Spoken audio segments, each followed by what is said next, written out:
Go ahead, Tim. All right, let's bow our heads. Dear Lord, thank you for this day. Give us strength and wisdom to lead this meeting and direct this county as best we can. Extra prayers go out for the sheriff and his staff, especially Deputy Ludiker, as with your healing hands on him and keep him moving forward. And this we pray in your name. Amen. I pledge allegiance to the flag of the United States of America and to the republic for which it stands, one nation, under God, indivisible, with liberty and justice for all. Thank you.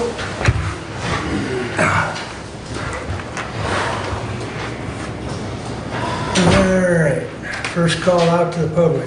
Anyone wish to address the board? Seeing none, there will be another public comment at the end of the meeting. We will move on to consent agenda.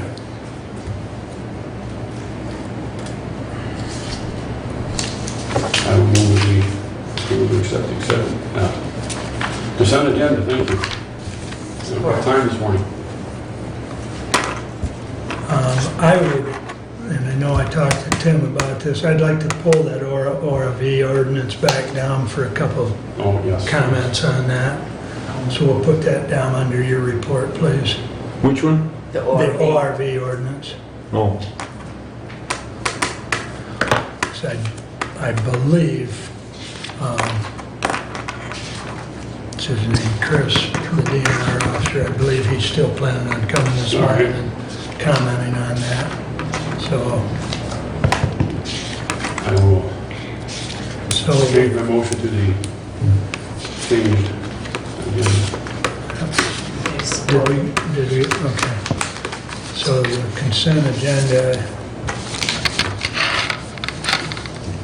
is moved to support with the exception of ORV ordinance being pulled down and put under Tim's report. Anything else? All in favor of the consent agenda as amended, signify by saying aye. Aye. Opposed? Motion's carried. Correspondence is listed. Any comments on correspondence? number 8. Yes. Well, we got a letter from the Bureau of Elections indicating that the complaint had been filed against the sheriff that he improperly campaigned for the millage election for the sheriff's department back in May, was dismissed and there were no problems. Is that correct? That is correct. Okay. I just wanted to point out to everybody out there that the sheriff didn't do anything wrong. Nothing. Well, as far as that goes. I would like to point out in that letter in the last paragraph that it indicates that the department's file in this matter has been closed and no further enforcement action will be taken. So Good. the matter is done behind us. So it also states on there, if you want to review the full thing, it's on the election bureaus. I believe this is their website. Yes. Yeah. Okay, any other comments on correspondence?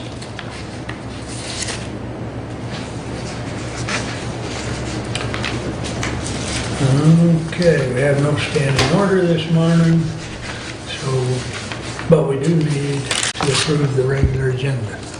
Move to approve the regular agenda. Support. Moved and supported. Any further comments? Hearing none, all those in favor signify by saying aye. Aye. Aye. Opposed? Motion's carried. That brings us to committee reports. And Ruth. Okay, I have 3 short things. The first thing is a report from the Senior Center Board. And I sent you all on the email about the perennial park contingency fund. which we've talked about in the past. So they have a maintenance reserve and they have an operating contingency. And they're putting $250 a month in each one. The maintenance reserve is for maintenance, like painting, things like that. The operating contingency is for operations. It's kind of like an emergency savings account, contingency, if they lose a funding source, if something goes down that has to be fixed, like the elevator, that's operating contingency. So two different funds, maintenance reserve, operating contingency, and they're putting in $250 per month into each one of those funds. Now, they have another thing that's called PPV, which is their Perennial Park Vision. And those are donations that people give that are unrestricted or non-designated. So I just gave the Perennial Park $50 for anything they want. That would go into PPV, which is Perennial Park Vision. Okay? Then they have a... How much is in that fund? There is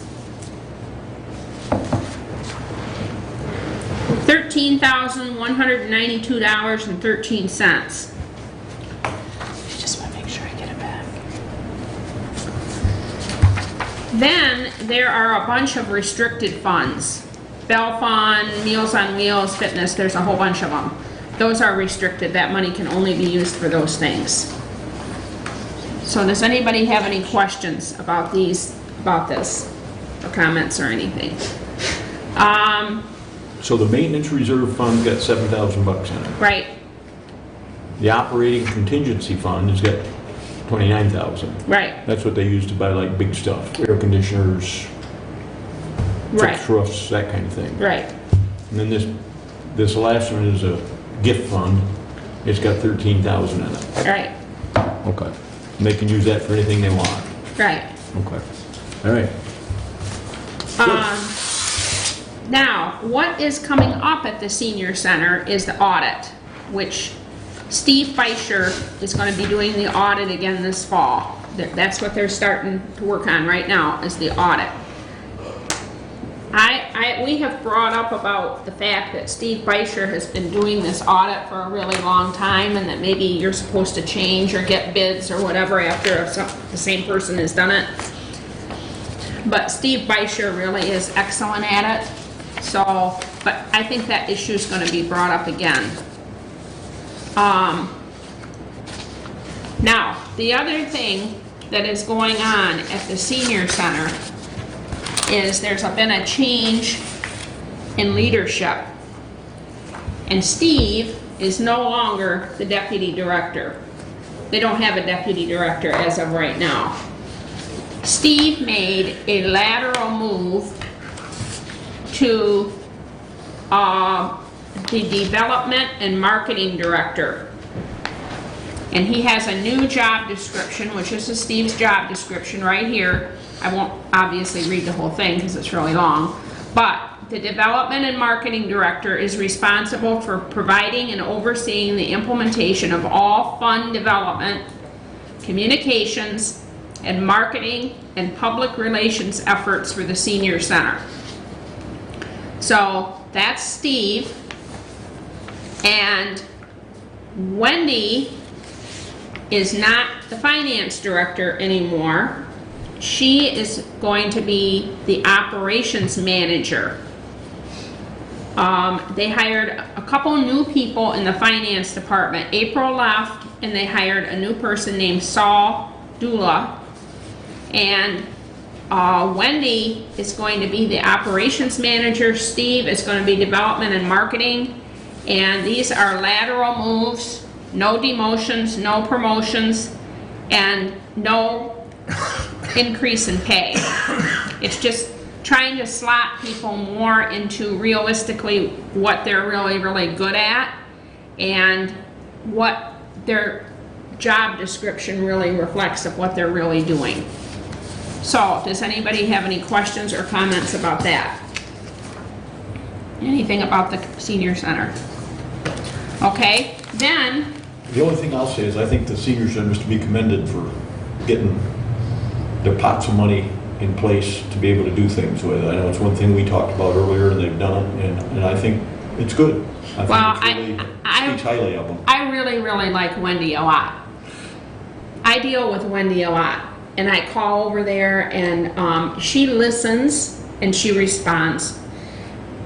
She knows that we're on to this contingency thing, and Phil Harry always brings it up at every meeting. And, you know, the meeting just goes on, but then after we got home, she sent this stuff to us. And so she obviously listened and picked up on it. And then I called her, and Wendy's really, really good. She's helped the senior center out a lot, gotten them organized, and is very good. So anyways, now moving on to Michigan Southeast Works is having a meeting tomorrow that Julie and I are gonna go to. They're also getting ready to have their, Julie, when is their awards? They're getting ready to have their awards in October at Weber's in Ann Arbor, where they give awards. Yeah, I don't, Right here, award celebration. is it the first weekend? I can't remember. These are the nominations. I got on the review committee for these nominations, and so I've been working on that diligently because they have to be turned in pretty quickly. Yeah. Our annual award celebration will be held October 18th from 3:30 to 5:30 at Weber's in Ann Arbor. We celebrate outstanding economic and workforce development programs, volunteers, alumni, and staff. And so Judge Lisney got nominated for an award. She got nominated for the ACE of Innovation Award for her job fairs that she's had. So that's coming up. And then the last thing that I want to talk about is today is World Suicide Prevention Day, September the 10th. And I went to the city council meeting the other night and got a proclamation from the city of Hillsdale. It was signed by Mayor Adam Stockford. Pastor Lori was there with me, and so was Marcy Nye. She came too. And now I want to read this proclamation. City of Hillsdale Certificate of Proclamation. On behalf of the people of the city of Hillsdale, Michigan, I, Adam Stockford, Mayor of the city of Hillsdale, do hereby proclaim September 10th, 2019 World Suicide Prevention Day, and September 8th to the 14th this week, National Suicide Prevention Week. Whereas suicide is the 10th leading cause of death in the U.S. and the second leading cause of death among individuals between the ages of 15 and 34. Whereas Michigan has high rates of suicide among youth and adults compared to the nation as a whole. Whereas there have been 12 recorded suicides in Hillsdale County from August 2017 to May 2019. Whereas for every suicide, approximately 135 people suffer intense grief, including family, friends, and colleagues. Whereas for every suicide, 25 people make a suicide attempt. Whereas suicide survivors are 4 times more likely. Eastern Standard Time, light a candle near a window to show your support for suicide prevention. To remember a lost loved one and for suicide survivors in the city of Hillsdale. So, anyway, that's unless there's any questions, that's my report. I know of a couple of suicides this summer in Hillsdale. There's not, one is too many. So anyway, that's my report unless there's any questions. Thank you. Any questions for Ruth? Thank you, Ruth. Thank you. Okay. That brings us up to Tim. The only one we've got to discuss, and the sheriff might have something, but the ORV ordinance, you want to bring that up Yeah. later? See We if Chris can, shows up. no, I just got an email from him, and he said he's training some new people today, so he's not gonna make it, so. Do you have his questions or concerns on it? He did, his main issue is the helmet. Who are we talking about? Chris Reynolds, the DNR officer. No. Because we Yeah. have conflicting Yeah, stuff with, What were the notes he sent? well, he points out that, he sent me an excerpt from the ORV ordinance itself, or the state, the state Yeah. law. That an individual who is operating or is a passenger on an ORV shall wear a crash helmet and protective eyewear that are approved by the United States Department of Transportation. This subsection does not apply to any of the following. And the one he pointed out was that this does not apply to an individual who owns the property or which the ORV is operating, is a family member or owner, and resides at the property, or is an invited guest of an individual who owns the property. An exception under this subdivision does not apply to any of the following: individual less than 16 years old,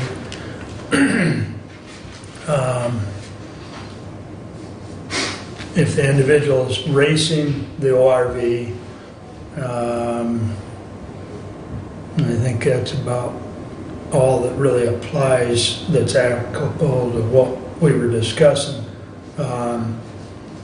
Because I think what he was concerned about was when, somebody's running up and down the road, whether they do or do not have a helmet on, and it becomes a little convoluted. And I think we discussed this last time, that our ordinance, if you're, I believe, if I recall correctly, 18 and over, you don't necessarily have to wear the helmet.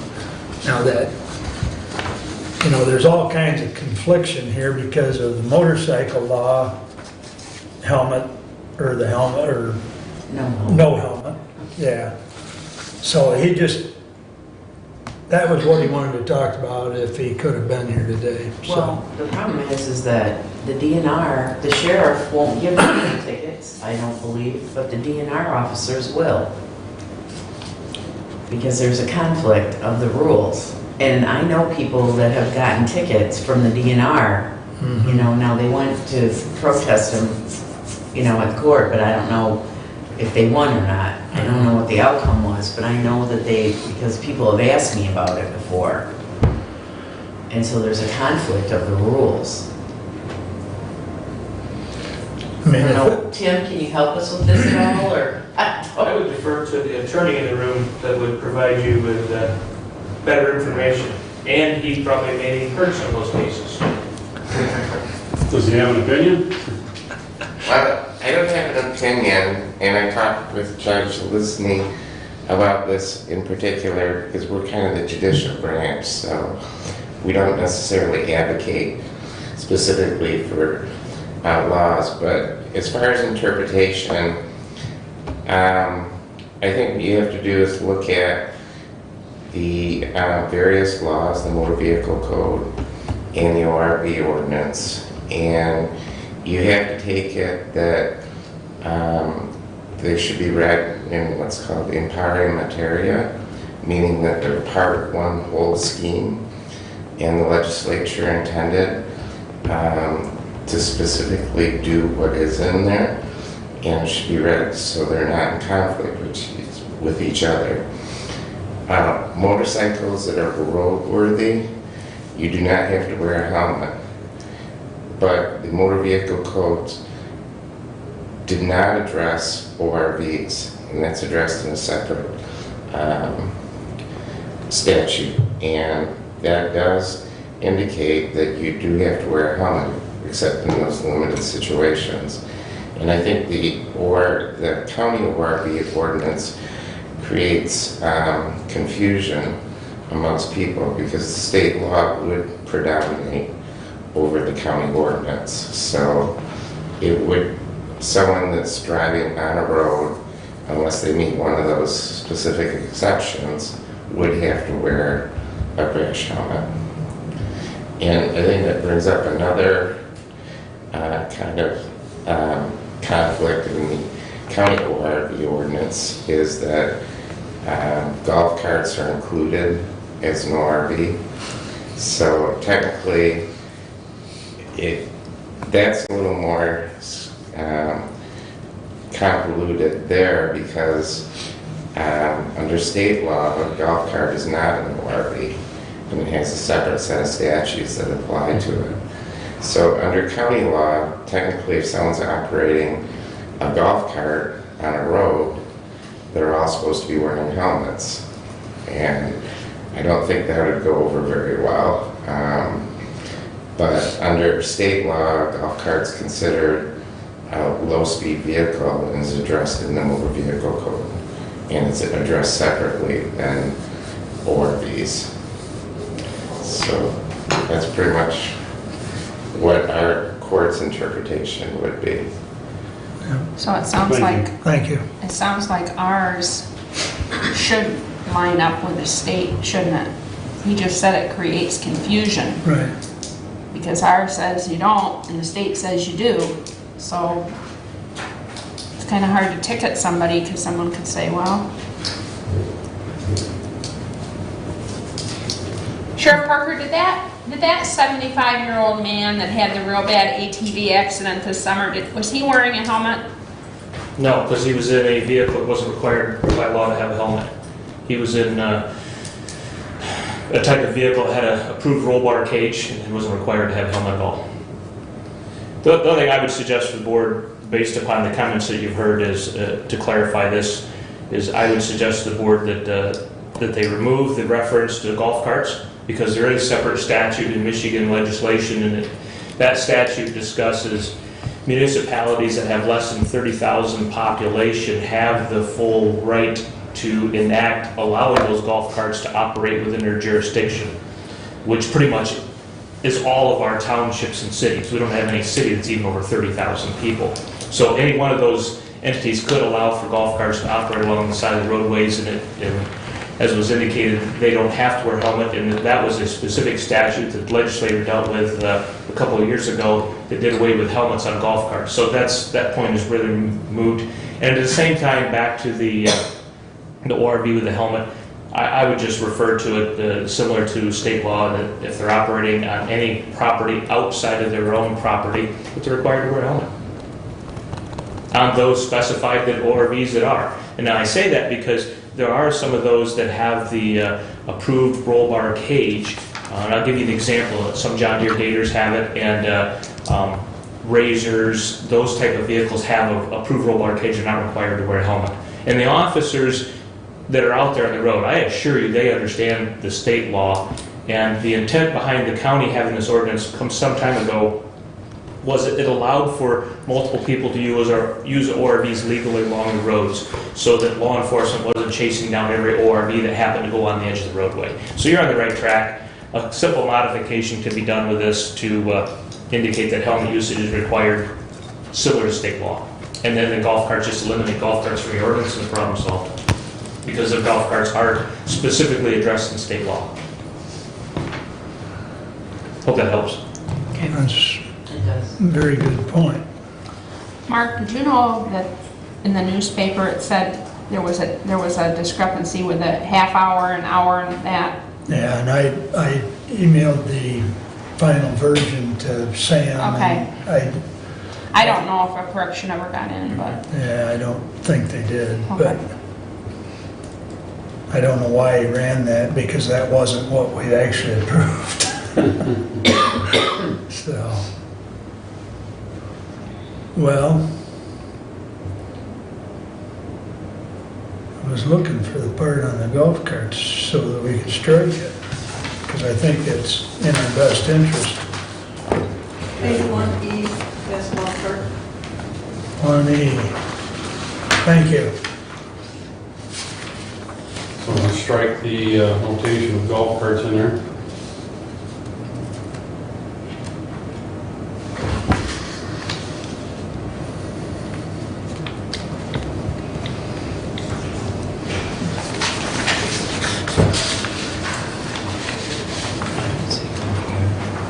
still not staying on that. Page 1, section 1E. Five sentences from the bottom, left-hand side. Oh, okay. Jeez.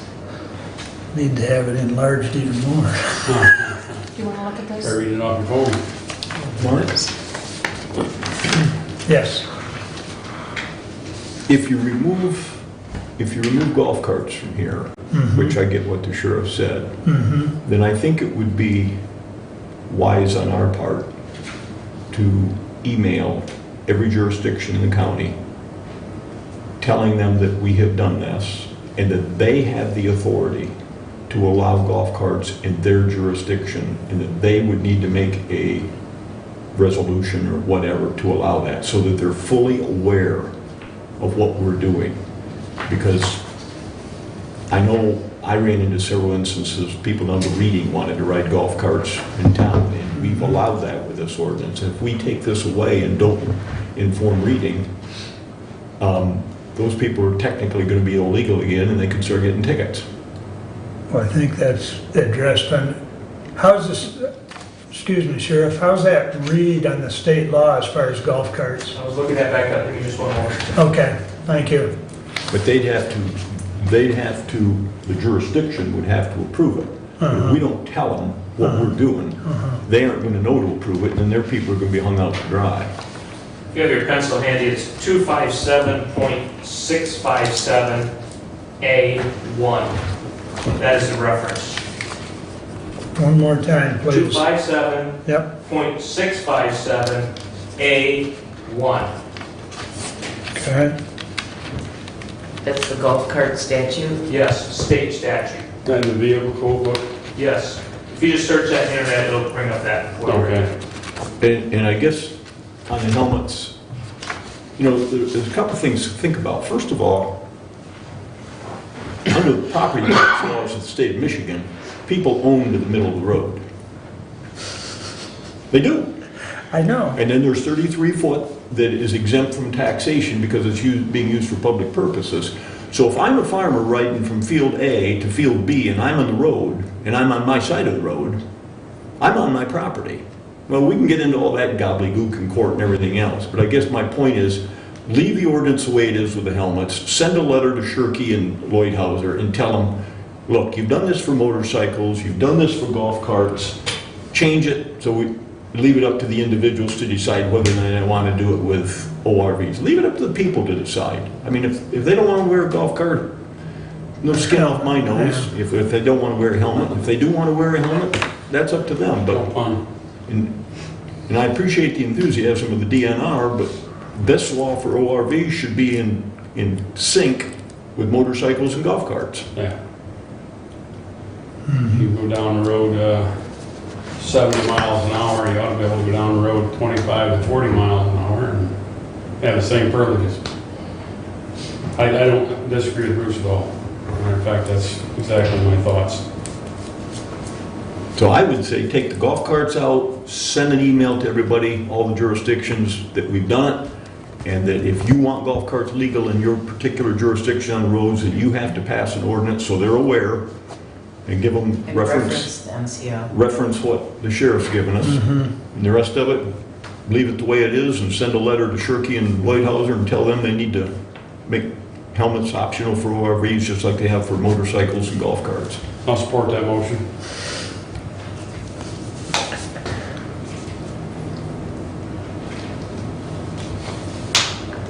Okay, so if I understand the motion, we're going to approve this with striking golf carts and approve it. Other than that, I mean, that's the only thing we're going to do is we're going to strike golf carts, but we'll follow up with an email to the jurisdictions, letting them know that we've done that, referencing, and I'll look at that. I'll get that around and I'll work with Marnie to get that out to the different jurisdictions. And I'll look at that statute. And I'll also email Eric and Mike on the helmet issue. So, I like that. So what do you got for a motion? Yeah, I'll just wing it. Commissioner Caswell moved to strike golf carts from the ORV ordinance and to send an email to local jurisdictions letting them know of the board's decision. Okay. Yeah, but that doesn't fully, didn't you say that, that individual jurisdictions could still allow it if they wanted to? Well, that isn't, But we're That's not gonna up for us send, to decide. That's- yeah, Right, we're just okay. gonna send an email letting them know. Yeah, They can allow, that they should. Only thing we need to know to pass this resolution is we're taking golf carts out, and the rest of it stays the same. Right. That's what it boils down to. and what I'll do is, like I say, I'll get with Marnie or Jody, or both of them. We'll get it sent out, but we'll send the updated ordinance and let them know that we've removed golf carts and that state law is applicable. And they, then they can act on it if they choose to, or just let it go status quo. okay. And technically, if a farmer's got acreage on both sides of the road, he owns the road. So if I got a ticket, I went in court, I own the road. It's right there in the property description. I own to the middle of the road from both sides, therefore I'm on my property. Drop the ticket. I've contended that for years. I'm just saying. Commissioner Caswell, there is an exception for using ORVs for farming purposes. So they don't even have to be right across the road. I'm just saying anybody could do it though. Yeah. Okay. Yeah, I'll take it up with Mike and Eric, to see if they can get that cleaned up as far as the helmets, because it is conflicting. It is. It is. Okay. Everybody understand what we're voting on? We're just voting on this motion, not on the resolution. Right. Okay. So we're voting on to strike and then email the jurisdictions, basically. So all in favor, signify by saying aye. Aye. All right, now I believe we need to vote on the resolution as amended. It's gotta be presented as amended. Say again? It's gotta be presented, it hasn't even been presented yet. Okay. Tim, do you want to present the resolution, which is 19093?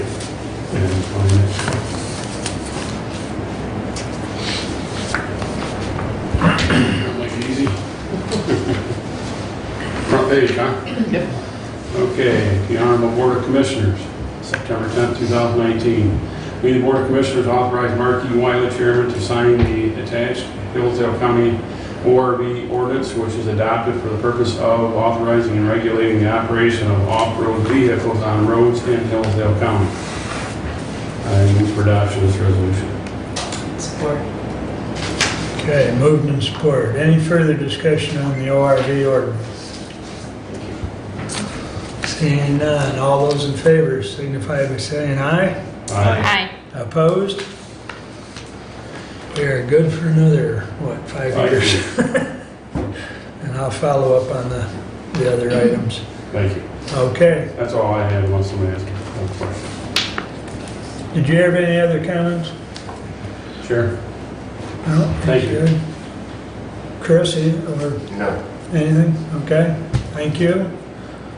So, get back.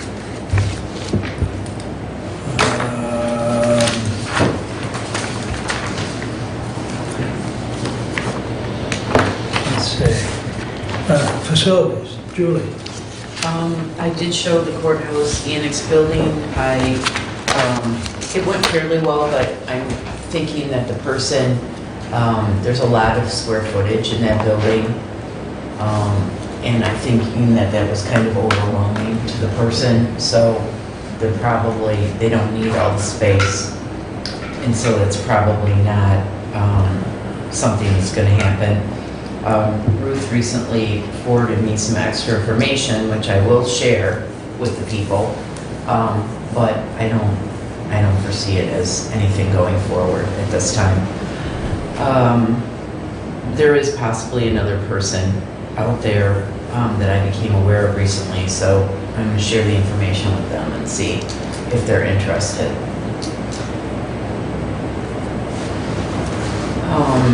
Then moving on to the next item, which is Resolution 19096. We authorize payment of up to $7,000 to Brigham Roofing, 73 Spring Street, Hillsdale, Michigan, for labor and materials to re-roof the entire Lewis Emery Park house.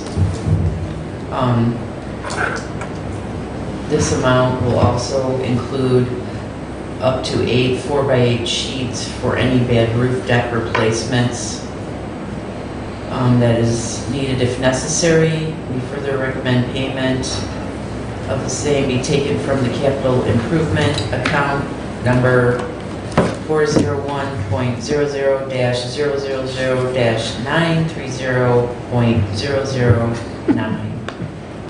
Thank you very much. Respectfully submitted, Julie Gaines, Chair. This is, we voted to pass this last time, but we didn't include any money for if there were other things. So it's up to $7,000, which is just slightly higher than what the predicted cost was. It was between $6,400 and $6,600. So Yes. we just need to change the amount to include so that if they do have to replace anything that's, damaged from water or whatever, that they'll be able to do that in the process and not have to come back to us in the middle of the process. Yeah, Marty and I talked about that, and we talked to Julie about it, that, we kind of didn't take, when we talked about the 6,600, basically, we didn't take into account their note there, item 1, $45 for each additional 4x8 sheet. So if we don't do an up to amount, they could get into that roof, and then we're over the 6,600. So I'm hopeful that they don't have to use any, but at least that gives us the latitude to get the job done. So, is there any further comments or questions? I have a question, but it's not on this ordinance, but it relates to this issue, and I'll wait and ask it after we get done with this. Oh, okay. So you're okay with the roof? Yeah. Okay. Okay, if there's no further questions on the roof, we'll vote on 19096, authorizing up to 7,000 and get the roof done. All in favor signify by saying aye. Aye. Opposed? Okay, resolution passes. Now, you had a comment? Question. If memory serves me right, and I'm getting older, so it may not, the park budget had taken out of it administrative costs, which went to the road commission. And if I remember right, Commissioner Gaines, part, if not all of it, I don't know all of it, but part of it was due to the fact that they had to pay for the audit that the road commission did with them. The road commission did their audit. They no longer do that audit. We're doing that audit, the county. So I want to make sure that the quote-unquote administrative costs that are going to the road commission have been reduced significantly, since they're no longer doing the audit, and that money could be put towards the park rather than towards administrative expenses. I think, okay, so they are still gathering all the information. They're still doing all the administrative part of gathering the information to turn into the auditor. The only part that they're not doing is paying for it, Correct. which was only $500, to my understanding, Well, to then my I wanna make- recollection. Then I want that $500 put towards the parks and not towards the road commission. If they cut it $500, the administrative costs. I don't know if that's in there, but I think there was a separate budget item for that. Like I said, I'm just doing this off the top of my head because I didn't know you were going to answer the question. I don't have the budget with me. But I'll look into that and make sure that that's, I believe that was already done for this year's budget, but I'll check into it. We also discussed, or you were going to check with them or discuss with them about raising the rent? Yes, and we've sent a letter to the renter and we're waiting to hear back from her. Okay. Okay. So that's in process. Tim? Because I have a question, I don't know, it needs answers, but how do the parks and the road commission get tied together? How did they? Yeah, and why? I mean, what was the reasoning behind it? I have no idea. Way before my time, too. Because the other option is that we'll have to deal with all of it. That's your other option. You know, how that falls under road commission? Yeah. It doesn't, the Parks Commission is a totally separate, It's a Thing. separate, yeah. but If you want, we can take over the road commission under state law. We can take over the road commission, then we can have the park. yeah, we can take, we can, I'm not we going can there. take over all of it if you want, but I think I a just long don't see time the ago, we coalition between the didn't. road commission and the parks and. I've always wondered that, but I have no All idea. right, If the parks is a totally separate thing, then why does anybody have to take them over? Why can't they just be their own separate thing? Why do we have to take them over, or why do they have to be under the road commission, or why do they have to be under anybody? Because it's under county government, so somebody has to run it, you know. Well, the road, They have their own board. They have their own the road board. commission is not county government. That's separate from us. Well, but technically, yes, but you could get your own board. We're Money's using them not as, here. Jody, we're do you have using any them idea? as one and the same. I do not. Your tenure here? The parks, and I have to say, I always wondered, why is it the people that sit on the road commission board are also the parks board? I've never understood that either, and it's been that way since I've been here. I would have to do some digging. Can you? I will do my best to see what I can come up with. Okay. It's a good question. It's one of the I mysteries just thought of I'd know nature. because I was What's doing that? One of the mysteries of Nobody Hillsdale knows. County. Tradition. Okay. Julie, if you would, if you and Bruce would update us on census, it's under me, but I know you both attended and I was busy in the fields, so. Well, basically, you know, the lady came from the Chicago regional office, because that's a region that we're in. It's made up of 8 states, and wanted to make sure that we were working on a complete count committee. Complete count committee, that's what it's called. And we are, in fact, we've already initiated it. Ruth is part of that committee. So she's representing us on that, and it's running through the Community Action Agency. And further, I've arranged for, at the next MTA meeting in October, which is the first Wednesday at 7 o'clock at the MSU Extension Office, Fayette Township will be hosting it. And I've arranged for Clint Ruger to speak on this topic at the next meeting. And that is an open meeting if anybody wants to come to it. And also, I asked a local political organization to allow us to pass out census materials, just information materials of why it's important to be counted, basically explaining why it's important and what the information is used for at their fair booth. And so they have said that they'll allow that. I'm going to approach another group too about that and see if we can get them on board also with handing some of it out. But other than that, that's basically the update for the census work. You know, I think she was pleasantly surprised that we were ahead of the, you know, good. game and had the ball rolling already.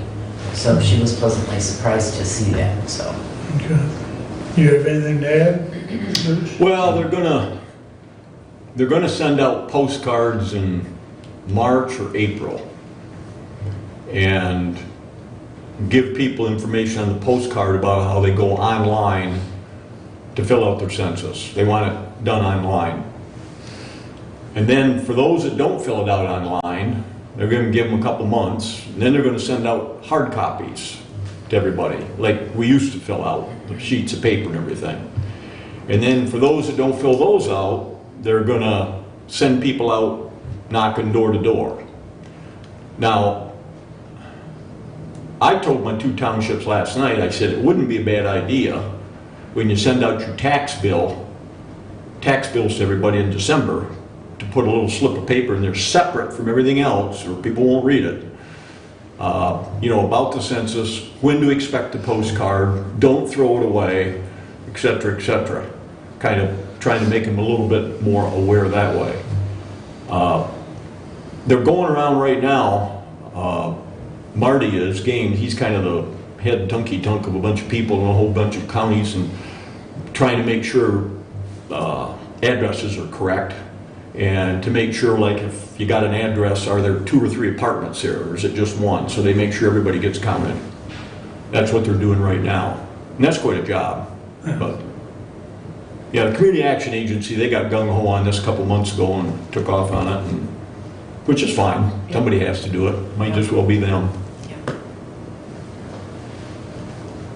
Anything to add, Ruth? I told them if they try to do online here in Hillsdale County, that our chipmunks are gonna have to work overtime now. Get all the information through the copper wire, so. Well, you'll hit send when you're done, and it'll take probably a half hour to download. No internet connection. Chipmunks went on a coffee break. Either that or they chewed the line, one or I know. Rural America, you gotta love it. Well, out here at the market house, they had 4 carloads of people starved to death out there in the parking lot waiting for they texted in their 20 items and get it in 20 minutes, and they were waiting because the text never got into the market house, so. They were days out there in the parking lot.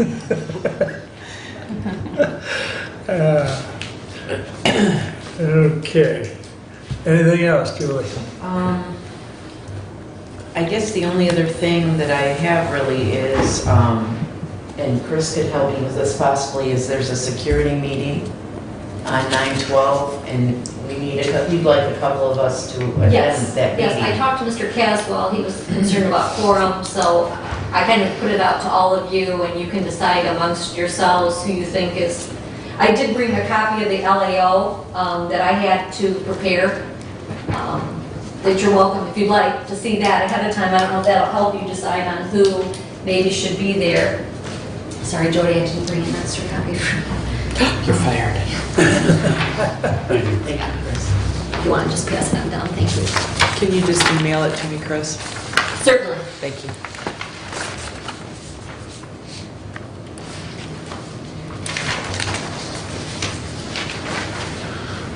Didn't we do this a few years back, Chris? Not since I've been court administrator. This Okay. is something that State Court Administrator's Office came up with, at least wanting us to establish the LAO. I think I had to have it in by June, if I'm not correct. And then there had to be a meeting by September of all the people that might be interested. Because I remember, of course, this would be 6, 7 years ago, but I remember sitting with the sheriff, and at that time Lieutenant Parker, and he was Sheriff Burkhart's like security specialist or whatever. And I know Judge Smith and, I believe Judge Stanford was in the room, and I can't remember who else all, but I know I was present, and I think there was one other commissioner, but maybe it's a little different, but I know at least locally we did something. But Well, and Judge Lisney has come across a policy, it's pretty thick, but we're not quite sure. There's parts of it that talks about all 3 judges, but then it also talks about the courthouse. It doesn't really mention the courthouse annex, and so, That's probably the chief of security. yeah, So, okay, just yes. in looking at this, and Yep. you guys chip in if you don't think it's right, I mean, security and all that is, judicial is 10, Yep. and then there's a lot about facilities and blah, blah, blah, that seems to be my, So you and Tim are volunteering? I think so. She has volunteered me, yeah. Yes. And I know, Julie, you were there, we had a meeting with I Dennis was- McConnell yeah. from the state. Previously there Yeah. at another meeting, so it's probably easiest for me to follow Well, if you up. and Tim can make it, that'd be fine. I think I responded to you. Did, all of you said you could come, so that's Yeah. why. So, Well, and I think Bruce has a good point. If there's three of us there, there is at least the potential to question whether there's quorum. Now, if there's no decisions made, then it's not an issue as under the rules of quorum if there's no decisions made. But the minute we make a decision, then Right, and the three judges will be there, Randy will be there, Yeah. I've invited Dave Holcomb, you know, yeah. so, well, I think the court if administrators. both Julie and Tim can be there, I think that'll work. It's, So, what time is it on the 12th? Is it It's Thursday at 9, yep, 9 a.m.? down in our Okay, jury room, yes. okay. yep, Thursday, 9 o'clock. okay. Coffee be ready, right? Right. There you go. At the district court jury room? Yes. Okay. So at the district court building, Okay. it's in the back. Just come in Okay. the front door. I'll have staff be aware that we're having a meeting, so, Okay. They'll buzz you through. well, with our security, we'll bring you, escort you back. Yes. Okay, good. Glad we got that set up so we're not all there. Okay, anything else? I don't have anything else, no. Thank you. Any questions for Julie? Okay. Bruce? Well, first of all, I got a phone call from I don't know if it's a guy or a gal, down at the University of Michigan,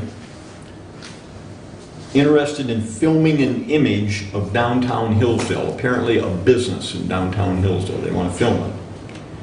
And they were given my name to get permission to fly a drone over the courthouse lawn to take a picture of this thing. Now, that's all I know.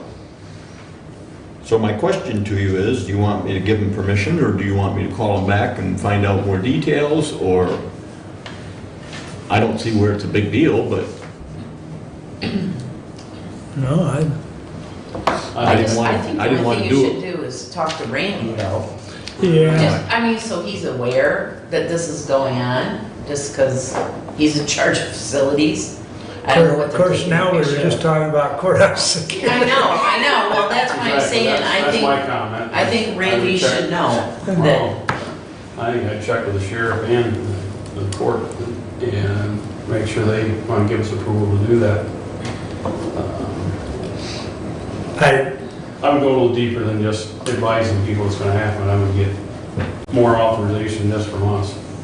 more what? Authorization from The the judges. heads, the judges and the sheriff and, yeah, I mean, being suspicious as I am, I would Okay. question that. Okay. The PIHP MSHN, Mid-States Health Network,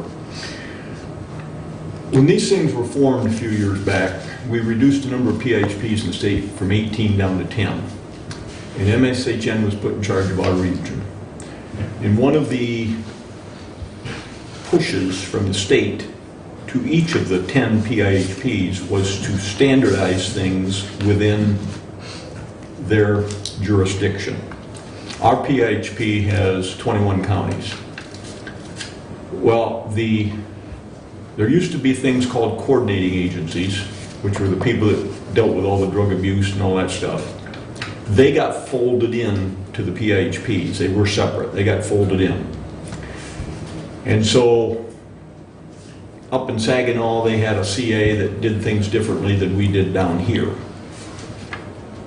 Well, what's happened over the years is that MSHN has put in place rules for how things are to be done with these coordinating agencies. Well, that translates back to our local prevention council. And our prevention council meets once a month. Now, the person in charge of that council has been Lori Brandis. Lori, she worked for McCullough Vargas, who is kind of the big guru of druggie stuff here in the county. But she has retired. And when she retired, obviously they had to replace her, McCullough Vargas. Well, apparently when Lori was hired, the process out here was that the Prevention Council was involved heavily in the hiring of her and sat in on the interviews and so on and so forth. MSHN has basically been pushing towards and forcing the Prevention Council to back off, that it is the responsibility of McCullough Vargas to hire this person and no one else. And when the new person was hired, and I haven't met the person yet, apparently there were some questions raised from the Prevention Council, and the Prevention Council was told, well, you can submit questions, but you're not going to sit in. This is going to be an employee of McCullough Vargas. And so that's raised a lot of consternation. So basically, I got a hold of Danny Meyer up to MSHN, and he sent out an email that said, look, we're moving in this direction, and apparently he's tried over the last 6 or 7 years, 5 or 6 years, to get this area to handle things the same way that the rest of the MSHN area does, in terms of how the processes that are done with the prevention councils, and that they're an advisory group, they're not in charge of things, and so on and so forth. And that's not going over real well, to say the least. So they're going to send people down in October to the meeting. There was a meeting scheduled this Thursday. It got canceled because they couldn't, MSHN's people couldn't be here. So if you hear rumblings out there about all this, that's what's going on with it. And it'll get worked out eventually, one way or the other. Now, apparently Wendy has been, I'm not sure if she resigned or if she was let go by McCullough Vargas, but she's gone. Wendy who? Playford? I never did know her last name. Wendy what? Playford? Playford? Okay, could be. But so the old crew's out, new crew's in, and the rules are being put in place by MSHN, so just so you all know. In discussing the budget with various and sundry departments, talked with the Sheriff's Department. We're going to have to come up with about another $20,000 next year for food for the jail. We're going to be short this year, and that's going to have to be taken care of in the budget. Then we talked about costs. There's a person out there hired by Lifeways that does the psychological evaluations of the prisoners when they come in, and this person uses a lot of office supplies, and the Sheriff's Department is quite frugal in using paper and copy machines and so on, and this person apparently is quite excited about using all this stuff, and it comes out of their budget. So they were concerned about that. Their budget for office supplies is over, and they're trying to watch every line item. So I went back to Lifeways, and I said to them, the office supplies this person used, can that be paid for? Because this person's being paid for out of the mental health millage that passed. They said, yeah, you can charge all that stuff back to us. So I informed the Sheriff's Department to go all the way back to the first of the year and submit to Derek a list of office supplies and costs and so on, and that'll get reimbursed, and then we'll do a bookkeeping accounting to put it back into their line so they're not paying for it. The other thing that came up is that we're spending a lot more money on health care for the prisoners. Now there's a couple things. First of all, for the psychotic and psychotropic drugs, those Lifeways also indicated can and should be paid out of the mental health millage. They said that's the way they wrote up the proposal when they presented it to us that we adopted. So Carl has to go back to the first of the year and get all that and bring it forward, which shouldn't be too hard, but that money will come out of the mental health millage as opposed to coming out of the Sheriff's Department budget. Then the other thing is that we're seeing a lot of tooth pulling at the jail. A lot of people coming in are meth addicts. Their teeth are rotten, along with other things, and abscessed and so on, and so they're yanking teeth. Quite frankly, it's happening quite often. I've seen more this year than I've ever seen in the bills that are coming through. Well, I brought up the point, why aren't these people going to the dental clinic that we have out there in the health department. And the comment was made that originally they were taking them there, and then things got a little bit testy for whatever reason. And I said, well, look into it. So I called Rebecca at the health department and told her what the situation was. And I said, these prisoners need to go there. And I said, and I understand they're prisoners. I understand Medicaid won't pay, but the dental clinic needs to charge the county Medicaid rates, because that's what these folks are basically on, is Medicaid. And she said she'd look into it. I haven't heard back from her, okay? But she said there was an old crew out there that was running things. They're gone. There's a new crew in, and so we'll see where that goes. But that could also save, because yanking a tooth is about $300. That's what I'm seeing. And that gets to be an old story after a while. Tooth after tooth after tooth. So that we're looking into and hopefully can get taken care of as well. The other thing that I ran into with Judge Smith, he would really like to have his courtroom spruced up, if you will, painted, cleaned up and so on prior to him leaving.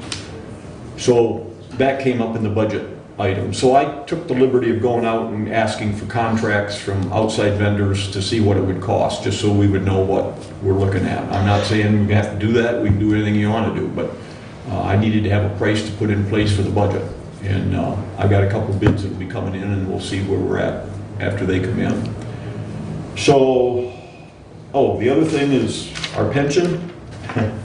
Flint, our pension is funded at, if you use the make-believe numbers, 63%. If you use real numbers, it's about 52 or 53%. But Flint's pension is funded at 36%. They have $346 million of pension liability. So it could be a lot worse than what we are. Romulus is funded at 42%. Lincoln Park's at 27%.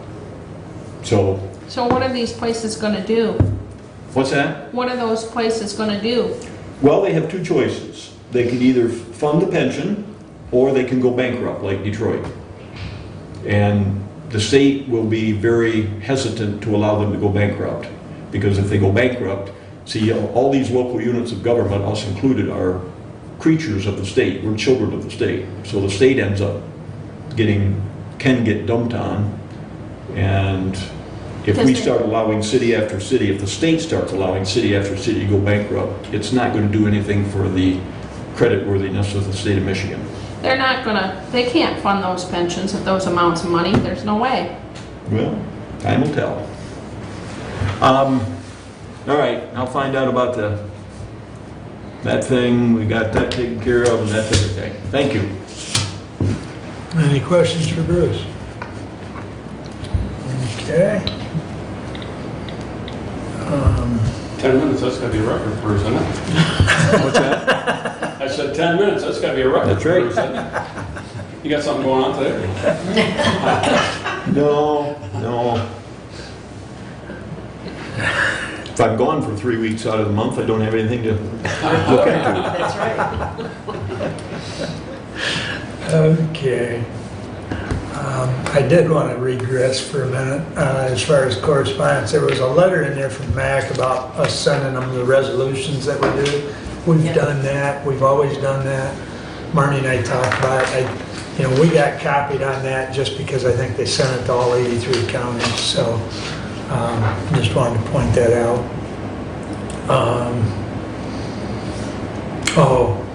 Mr. Chairman? Yes. Wasn't Abbott Nicholson the outfit that we hired to take care of the lawsuit concerning the sheriff's behavior during the election?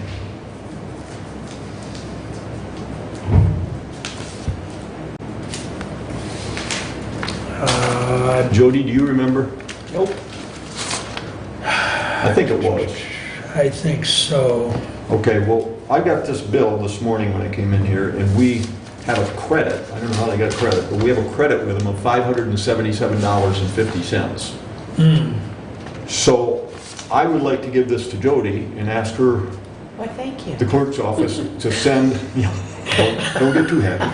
No. send a letter back to them requesting that they refund this money to us because we won't be dealing with them anymore since the thing is closed now. Yeah, Okay? This makes is, sense. this is the firm that was the special, Yes. Yeah. Yeah, I'd like to see that, Jody.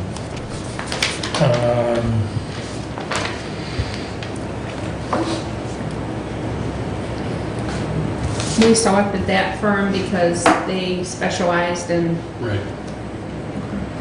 Yeah, they've handled a lot of things for the Sheriff's Association.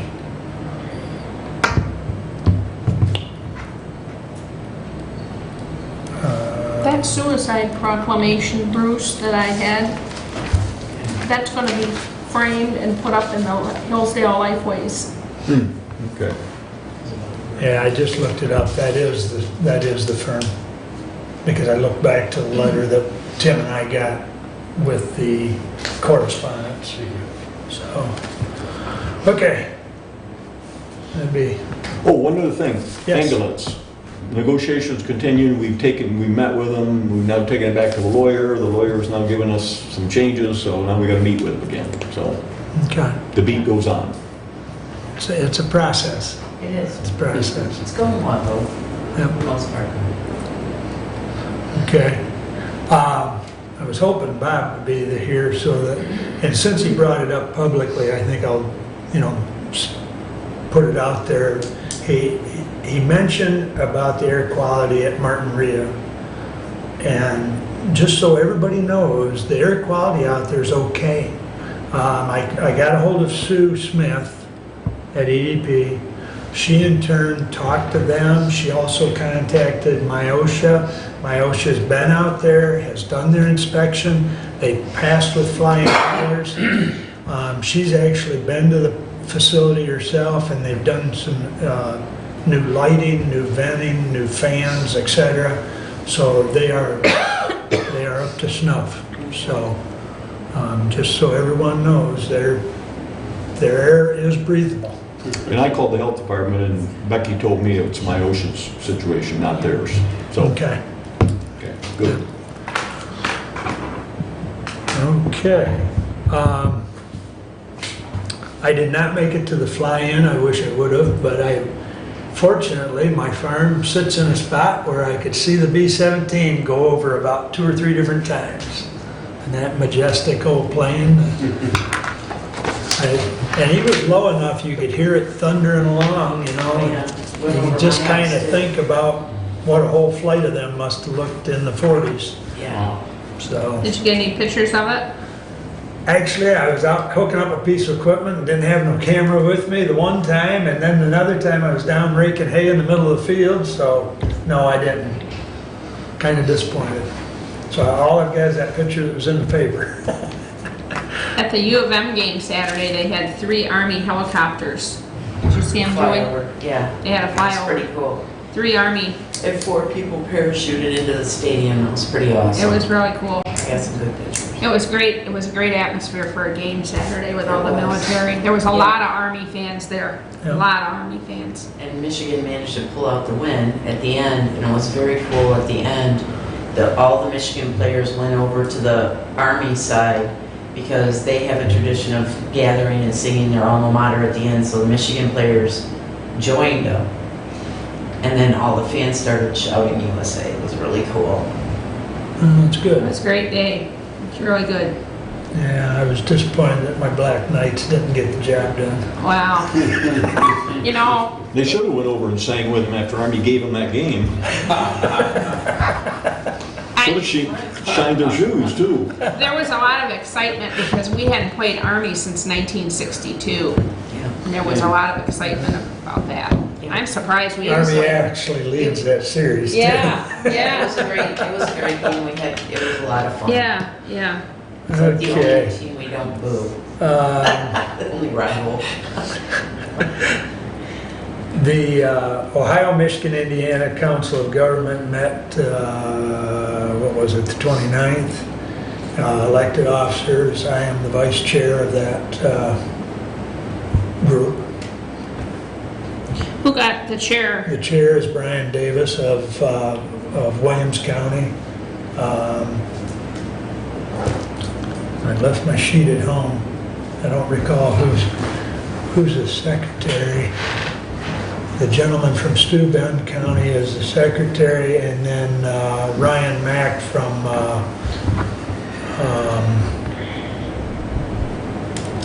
what's the county just south of Williams? Anyways, Alden? No. no. Anyways, he's the treasurer, and he's looking in. His task is to look into how we hold monies, because we can't spend Ohio money in Michigan and vice versa, but it'd be, I want to try and find out if legally we can have one holding place for all the money, and then the monies are paid out from, one. There's some work to be done. It's complicated. And for right now, the treasurer of Williams County has agreed to act in that capacity as far as the holder of the monies and set up an account and everything. But we've got to find out if we can pool all the monies in one location. If not, we're going to have to set up separate, in each state, which seems to be a little cumbersome. So one of the things he was going to do is get a hold of OKI, which I've told you about. Ohio, Kentucky, Indiana they have had their council of government for nearly 20 years. So Ryan was going to get a hold of them and find out how they do it. No sense in us reinventing the wheel. I was tasked with getting USGS to our meeting in October. We'll meet again the 25th of October. And so I got a hold of Ralph Hafner here in Michigan, who I also had come down here a few months back. And Ralph has reached out to his counterparts, and we wanted USGS to come in and start the process of what's it going to cost us to get a geological survey done, because that's really our starting point. Once we know where the true boundaries are, because the map you see online may or may not be accurate. Everything we've been told, that was just kind of drawn. So we want to get an actual certified survey done, and by either USGS or there's one other outfit that Jim Driscoll from Lenawee was going to check with, an outfit called Trillium. And don't know if they do, that large a scale, but at least have two different ideas of costs if they do. The other thing that we proposed for the meeting on the 25th, which once again, it is an open meeting, and I will have it posted at the courthouse, is we're inviting all our prospective legislators. And so I have already received confirmation back from Eric and Mike that they will attend on the 25th in Bryan, Ohio. So the idea is to get them involved so that they fully understand, what we're doing, and to kind of bend their ear about the money, because we need state or federal money to move forward. So, and I don't know if let me see if I've still got it here. There's a House bill that would provide some monies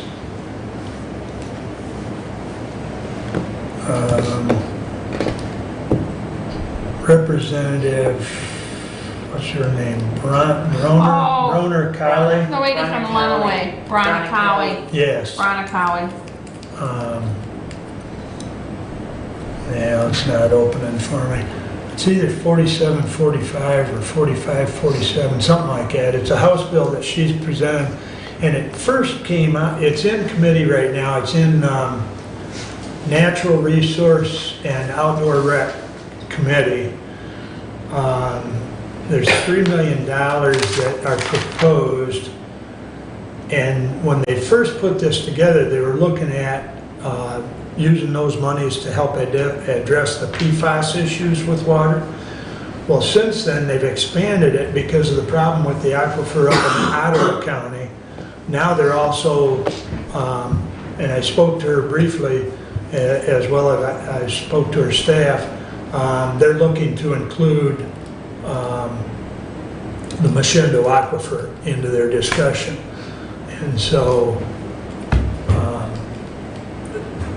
if that were to pass and there's money in there, perhaps we could get some funding, to help with test wells, monitor wells, geological survey, so on. So that's kind of where we're at on that project. The bill is 4745, I believe, Mark, is what you quoted at the MTA meeting. I wrote it You down. are correct, 4745, it just loaded up for me. Yep. If this thing doesn't work, I'm lost. I happen to have my notes in front of me. So. Yeah. Well, in that regard, you want to go back 30 years in this county. Gary Noblet did this county a huge service. He sat on the Solid Waste Disposal Committee. He was the president. And while he was getting heat from some commissioners, county commissioners at the time, to allow a dump to go in down in Ransom Township, he fought against it and said no, and got enough people to go along with him. And that was one of the wisest things that's ever been done in this county, because we'd have had that pit of filth and garbage sitting right on top of the aquifer, which would have been really, really stupid. And you can see what's happening up in Grand Rapids with their aquifer, because somebody said, oh, everything is fine. Well, it's not fine. You can't dump garbage into the ground of any kind and not expect it to eventually show up. No. And we need to remember that moving forward in this county, to not allow any of that kind of stuff to go on. I don't care what they say. We had this solid waste company come to us and wanted to open up Hillsdale County. Well, that was a crock of garbage.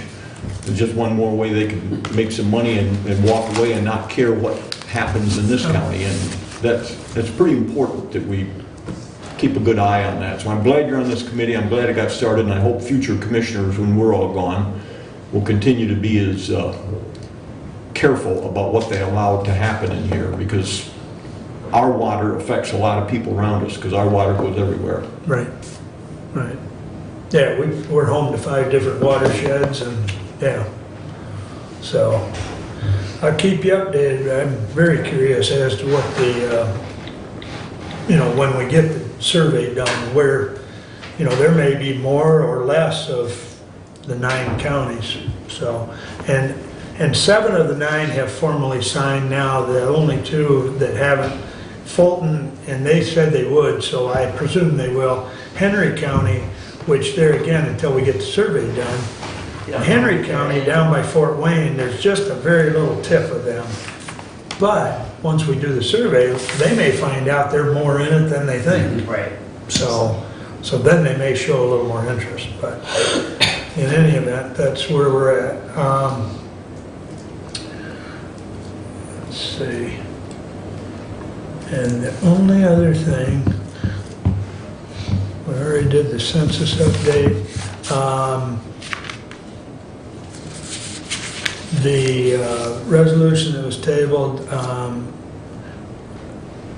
if someone wants to untable it, fine, but I'm not going to ask anyone to. From the simple standpoint, I'm going to give you an update. We've had Derek and I and Matt and Randy have had discussions as far as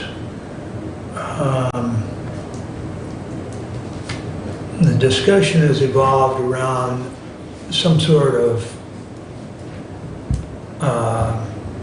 certificate type of compensation, because these guys are CDLs or special permits like HVAC or whatever.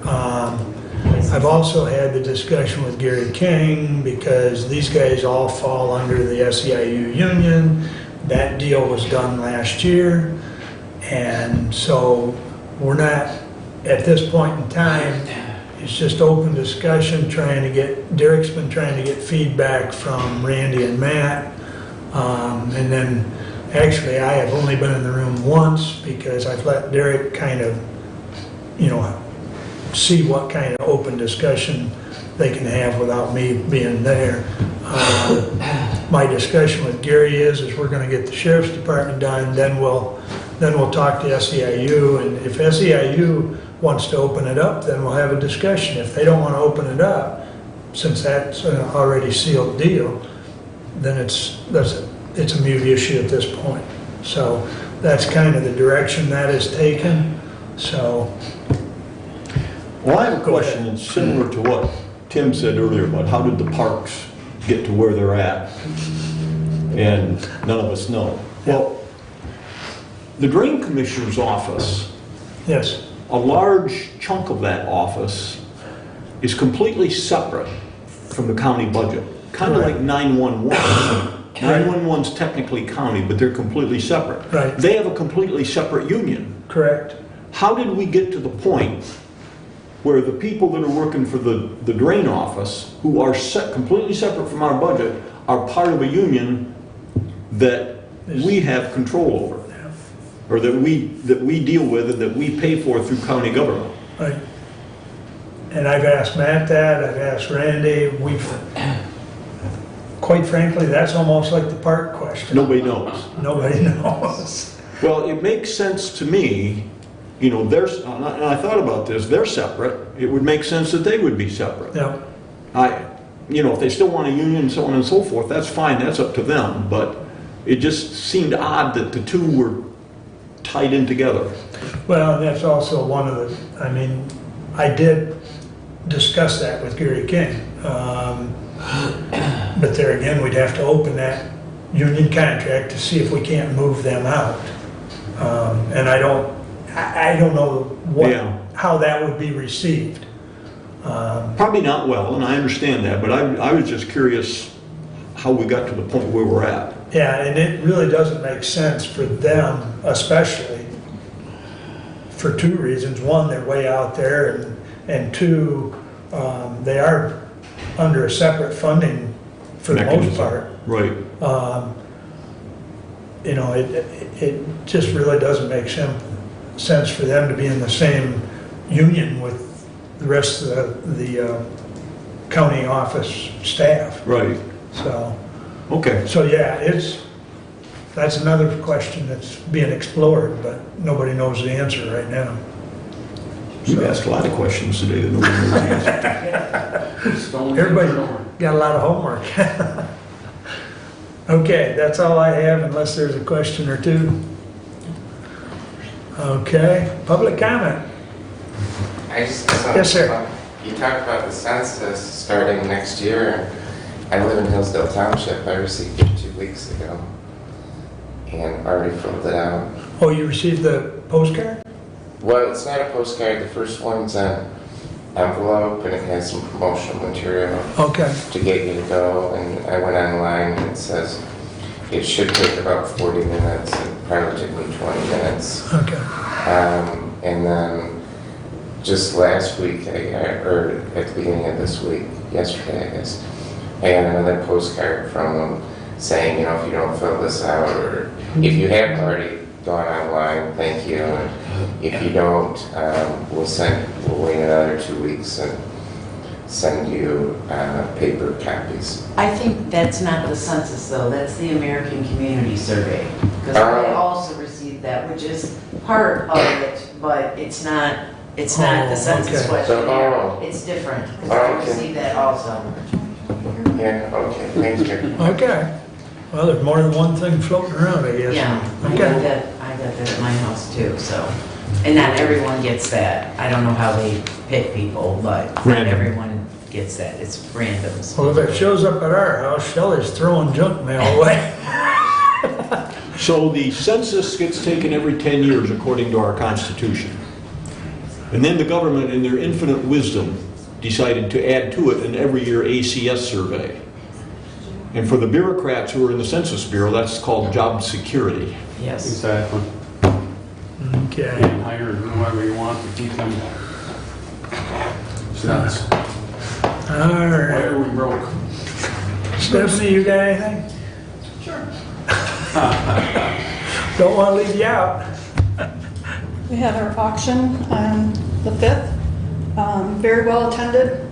We tried something new this year with postcards for the big auction instead of the whole packet of everything that's all the listing of the properties and the rules and regulations, which is very costly and time consuming to send out.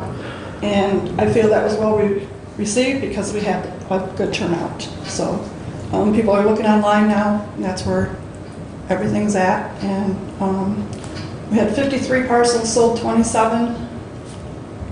We've got paid for most all of them except for one. There was a confusion. They were supposed to pay yesterday. We didn't hear from them. So I'm not sure. I just guess the backup bidder's going to try and be asked if they want it. So I'm not going to give you numbers now because of that situation. Right. So, Okay. but Thanks for next that update. auction is October 16th at the 4-H building basement at the fairgrounds. Oh, Starting okay. at 10 o'clock. Registration is at 9:30. Thank you. Thank you. Okay. Additional business. Bruce? Ruth? No, sir. Julie? Tim? No, thank you. We're out of here. Wow. Thank you all for coming. Yes. Will you contact the Carvers? Who? Carvers are Okay. that What am I doing? I don't know anything about it. I can't do anything if it's all private. There's nothing I can do. But Yeah, I have no I think idea. it would be helpful JP, if you Jeff talk to them. Is it John? They feel like, for instance, they contacted the state reps on Weinheiser's Can never office remember. on that investigation. They want some attention. They want somebody to come out and talk to them about it. Right, Jody, or- We were at church Sunday and they got all wound up about it. Can you turn us off? I just think it would be helpful, that's all. You use your judgment. Well, I don't want to get in the middle of a neighborhood dispute if it's all private. There's nothing county government. Well, call them and talk to them. Come over to my office when you get home. Yes, I will. Where do they live? The 24th. Yes. We live Yes. on the south side of town. South side of town. Okay. Is that your district? I don't know. I'm not how sure. I think it might be yours, but I'm not for sure. I don't know that for sure. Be back. What do you want to do about that email that Nick sent us?